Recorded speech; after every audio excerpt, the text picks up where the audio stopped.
Pēc DNR uzstādīšanas ieejam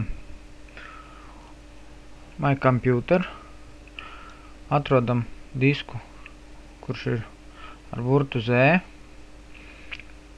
Ja jūs norādījāt kādu citu, tad viņš būs ar jūsu norādīto burtu.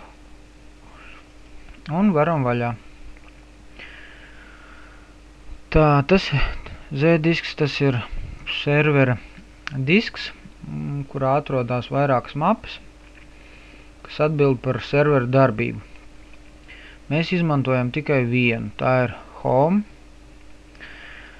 Šī mapītē ir vairākas vēl mapas iekšā. Es jau te vēl dažas mapas pielicis klāt, tās ir mapas saitiem.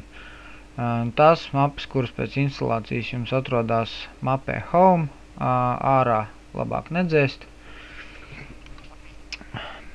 bet veidojiet savus personīgās. Tātad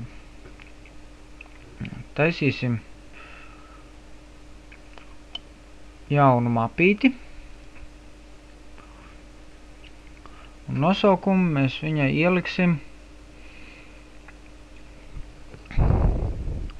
mi-site.lvs. Tas būs mūsu jaunā saita nosaukums. Tā. Tagad varam šo mapi vaļā. Šajā mapītē ir jāizveido vēl viena mapa ar nosaukumu 3w123 www.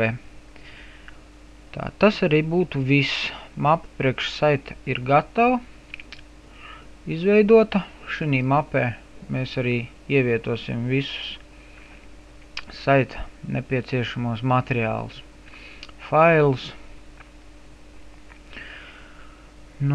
Tā, nākamais, kas mums ir jāizdara, mums ir jāpalaiž pats serveris.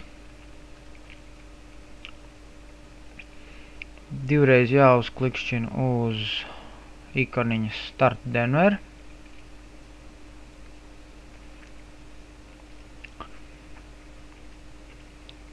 Tad, kad tas ir izdarīts,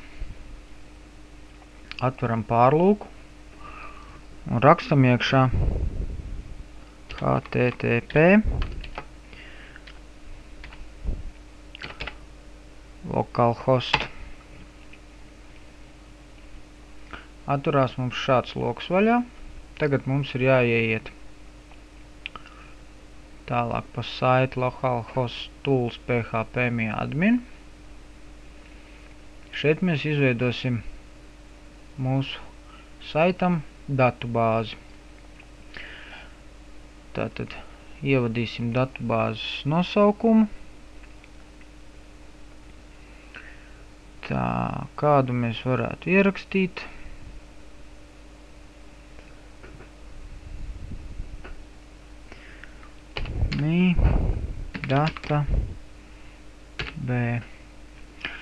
Mi-database. Tā, spiežam krate. Tātad tas ir jauns. Datubāze mums ir izveidota. Nākamais mums ir jānospiež poga privilēģijas.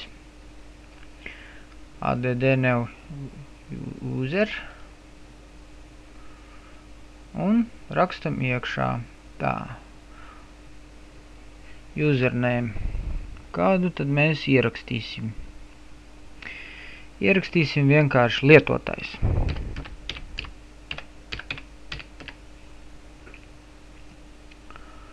Tā. Hosts. Vienmēr būs localhosts. Passwordu izvēlēsimies vienkāršu 1, 2, 3, 4, 5. Atkārtojam. Tā, to mums vajag atcerēties, ka mums lietotāja vārds ir lietotājs. Parole mums ir 1, 2, 3, 4, 5. Tā, paritinam tālāk uz leju. Tur, kur ir globāli privilēģijas un check all.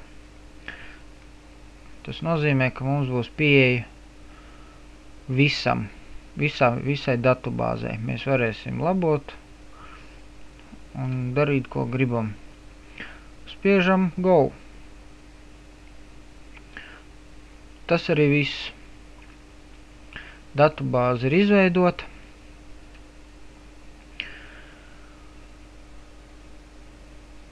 Un saitam viss ir sagatavots. Mapīte sagatavota, datubāze ir izveidota. Atliek veidot saitu.